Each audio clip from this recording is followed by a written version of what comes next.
Santiago de Cuba, en la antigua colonia española. De ahí mi padre, como era electricista de profesión, nos trasladamos para Guantánamo a vivir. Desgraciadamente se mete en la política por un amigo del que lo aconseja y lo pierde todo en la política. Lo perdió todo, se arruinó completo, perdimos casa, perdió todo. Y de ahí viajamos para Santiago de Cuba, para casa de mi abuela, que era una casa enorme y grandísima en Santiago de Cuba. En el caso suyo, ¿cuántos hermanos tuvo? Yo tuve una sola hermana, ya fallecida, para descanso, que vivía en Moa. Era escritora y poetisa de la UNIA en Moa. ¿Alguien más en la familia anterior a usted se dedicó al arte? No. Mi papá por hobby escribía poemas, sonetos, le gustaba. Allí se reunían Coscauce, que era poeta, Waldo Leiva y otros más. Y hacían tertulias de poesía, mi hermana que seguía escribiendo. Y entonces cuando yo llegaba, que yo admiraba mucho a Luis Carbonell, pues mi hermana me escribía parodias. Y yo empecé a tratar de imitar en fiestas familiares a Luis Carbonell, el cual conocí cuando iban a trabajar a San Pedro del Mar, un cabaret en Santiago de Cuba, a él, Elena Burke y todo. Y sin que me dijeran nada, me prepararon una trampa a mis amigos.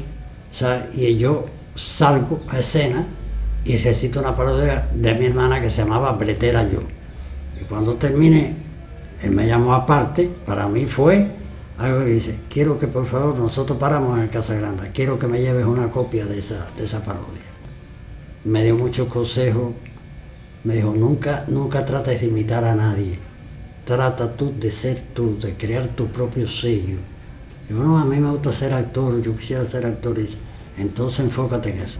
¿Qué edad tendría usted en ese entonces? Así que sería en la década del 60.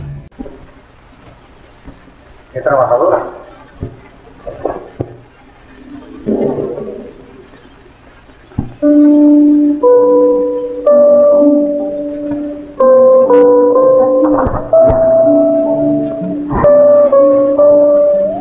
Era fundador de Tele Rebelde, que se inauguró el 22 de julio del 68, porque los americanos en la base tenían un canal que se estaba metiendo en Guantánamo, Songo, La Maya, y para contrarrestar es que se funda Tele Rebelde para las provincias orientales, con técnicos de La Habana y artistas de La Habana, donde iba nosotros que éramos del teatro y trabajamos en CMKC, en la estación de radio, íbamos a apoyar sin pago alguno, todo era por amor al arte. Era el estudio Mariana Grajales, del antiguo cuartel Moncada, lo que hoy es Ciudad Escolar, 26 de julio, y las oficinas radicaban en la casa que era del antiguo coronel Chaviano, el gran asesino del 26 de julio. Y Jesús Cabrera era el director general de los técnicos, de los artistas y de todo. Y había un albergue que estaba cerca, a una cuadra, que era donde paraban técnicos y actores. ¿Sabes lo que sentí cuando me escribiste sobre el accidente? Yo allá tan lejos, sin poder hacer nada. Salió una convocatoria en el periódico local de Santiago de Cuba en aquel entonces llamado Sierra Maestra, que creo que sigue llamándose así, donde iban a hacer como un casting en el Conjunto Dramático de Oriente, lo que era, que ya no se llama así, eso se subdividió. Y yo me presenté, fuimos 300 y pico de aspirantes. Habían dos buenos directores allí, el argentino Adolfo Cooking y Miguel Lucerbe. Y así quedamos 8 al final, para coger 6 plazas. Había 2 que sobraban. Eres aprobado, estás aprobado. Entonces, por 3 meses, el contrato por 3 meses. Se daban clases por la mañana y por la noche se ensayaba. La tarde era de descanso. ¿Qué fue lo primero que hizo allí en Tele Rebelde? Fue una primera aventura que dirigió Silvano Suárez. Carlos Gilí la protagonizaba, para descansar. Yo hacía su contrafigura. Se llamaba Fronteras de Fuego. Esa fue la primera aventura que yo hice. Después se hizo El Conde de Montecristo. Se creó un programa humorístico escrito por Tauler, que murió en el extranjero. Y todo eso era en vivo. Lo que se grababa nada más era un sábado, un domingo, un estadio por bicicleta, o sea, un recorrido por bicicleta, boberías de esas, pero todo era en estudio. Falta mucho el aire con esa bolsa sobre la cara. Es angustioso en realidad. ¿Ah? Si quisiéramos, podríamos comenzar de nuevo. A Félix Pérez no lo puedo olvidar. A María Eugenia García no lo puedo olvidar. A Raúl Pomares no lo puedo olvidar tampoco. Enrique Domínguez, Alfredo Bertó, Miguel Sanabria, Ovelia Blanco, Carlos Quinta, Selene Gonce, la mamá de María Eugenia García. Y de esos inicios suyos, Carlos, ¿qué figuras usted admiraba? ¿Quiénes fueron sus referentes? Mi primer referente fue Raúl Pomares. Excelente actor, excelente amigo. Miguel Lucero, una buena persona, un buen director. Y después, Félix Pérez. Sentiste que te ahogabas. Parece que el corazón y los pulmones se paralizan. ¿Qué quiere usted saber? ¿Dónde vive? ¿Quién es? Todo acerca de él. ¿En qué año es que usted ya viene para La Habana? Yo llego a La Habana en el año 72 con 30 años.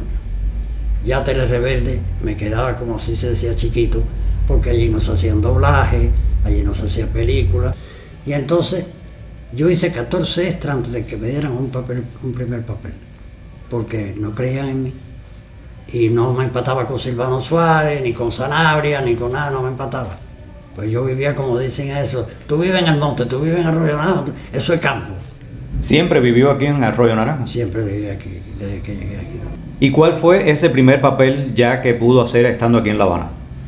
Fue en un programa histórico, era un programa que trataba sobre los mártires de Chicago.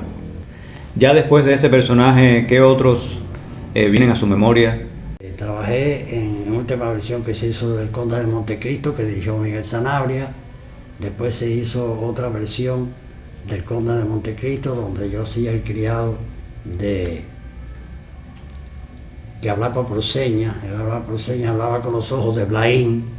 Después también hice Los Tres Mosqueteros, cuando lo dirigió Miguel Navarro. Hicimos El Capitán Tormenta, que la dirigió Eric Cao. También Los Gavilanes de Guajarca, que lo dirigió Eric Cao también. Los Insurgentes, que lo dirigió Eric Cao. Trabajé en algunas que he perdido, hay fotos por ahí, pero bueno, en total yo hice 17 aventuras. Hubo disparos.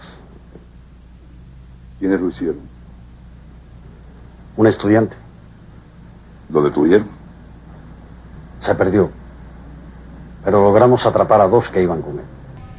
También trabajé en La Fachada, La Última Parejita, programas de Así era entonces, teatros y comedias que alternaban los domingos, y así muchos programas, y mantenía el radio por la mañana, y era en vivo, no había video todavía.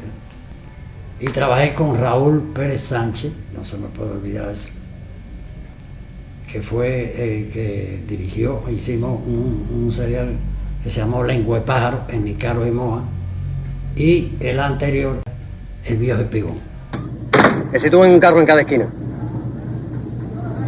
Faltan 11 minutos para las 10. Vamos. Carlos, ¿le gustaba el humor?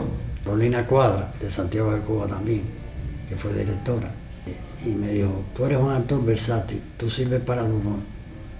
Y entonces, no sé si se empezó a correr la bola, yo empecé a hacer La Fachada con Caridad Simón ahí, escenita que teníamos, y de ahí me llamaron para varios programas humorísticos. Trabajé 2 veces en San Nicolás del Peladero cuando hacía un personaje pequeño, con María de los Ángeles de Santana, era un sirio que vendía telas a plazo, que yo ese primer programa con ella, a mí, ese ensayo en seco, no me salían las cosas, y ella como bella siempre y buena actriz, me dijo, ¿qué te pasa? Le digo, que yo la admiro mucho y yo tengo temor de hablar y de meter la pata.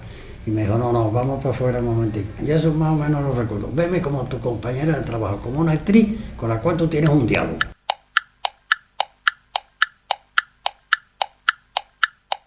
¿Cuál fue el género en el que más se destacó o el que más desarrolló? El dramático. Casi siempre empecé con los programas negativos, tanto en radio como en televisión. O sea, me encasillaron en los malos, en los negativos. Después eso fue cambiando, por suerte para mí, y empecé a hacer personajes positivos. Tampoco así, don Antonio, tampoco así, que de vez en cuando se le presta atención al campo. Sí. Mi primera aventura aquí en La Habana fue el Capitán Tormenta, que era el criado del gobernador, y por la noche se vestía de negro, él se hacía pasar por sordomudo y iba a contarle a Pastor Felipe, que hacía el califa, cuáles eran los planes de lo que eran los colonizadores en ese momento. Ese personaje a mí me gustó mucho. A esa edad a veces eso ocurre. A mí cuando estudiaba me sucedía lo mismo. Sin embargo, no por eso yo he dejado de aprender. Pero no es lo mismo, señor González. ¿Ah, no? ¿Es que la matemática ya ha cambiado? 2 y 2 no suman 4. ¿A partir de qué año ya dejó la radio? Cuando yo empiezo ya a abrirme más camino en la televisión, a partir más o menos del 80, más o menos, es que yo me aparto un poco de la radio. En el teatro, ya aquí en La Habana, yo trabajé donde Jeje puso el huevo. Después trabajé en una obra de teatro durante un año, El Solar de las Margaritas, en el cine de Los Ángeles. Algo raro está pasando en esta casa. Me mantendré vigilante por si acaso. ¿Cuáles fueron esos últimos personajes que interpretó en la televisión? Trabajé en un cuento con Moya, trabajé en esa versión que se hizo del Conde de Montecristo, que la dirigió otro. He querido hacer, pero no está en mis posibilidades, ya quizás por edad, otros no se acuerdan de uno. Hola, Joseph. O como te dicen aquí, Pepito. Hola, tío. Dijiste que vendrías temprano y he tenido que mandarte a Bruno. Carlos, ¿cuántos hijos? Una sola hija. Mi única hija del primer matrimonio en Santiago de Cuba. Carlos, ¿regresó alguna vez por el sitio donde nació? En Guantánamo regresé una vez hace muchos años, que me llevó un amigo que tenía carro. Yo le hablé, yo quiero pasar por la esquina, que no se me olvida, donde yo vivía, que era Luz Caballero y Paseo. La niebla espesa al anochecer. Las ráfagas de viento helado. La sellica. Pronto sabrás quién eres, Pepito. Joseph Amadeus von Drácula. Después que enviudé, ha sido dedicarme a los recuerdos. Cuando me dieron el premio actual, sentí mucho comer solo. Cuando dieron antes de dar el premio, sentí que estaba solo, sin compañía, porque ella era mi bastón, era mi amiga, mi amante, mi compañera. Carlos, ¿qué no le gusta? ¿Qué le puede hacer enojar? La hipocresía, las falsas amistades. ¿Tiene Carlos González alguna frase, un refrán, un dicho que lo haya acompañado siempre? Mi abuelo me creó paterno a base de muchos refranes. Dime con quién andas y te diré quién eres. Quien al buen árbol se arrima, buena sombra lo cobija. Nunca prestes dinero porque no lo vas a recobrar. Y haz bien y no mires a quién. ¿Cuál es el consejo que siempre le ha dado usted a su hija? Que trate de ser cada día mejor persona. Acerca de la proposición que usted me hizo, todo fue una broma, ¿verdad? Bueno, Carlos, solo me resta agradecerle el que haya aceptado conceder esta entrevista. Las gracias se las tengo que dar a usted como realizador, al compañero Fría como director de la agencia, y que hayan pensado en mí, porque yo no me imaginé que me iban a hacer esta entrevista.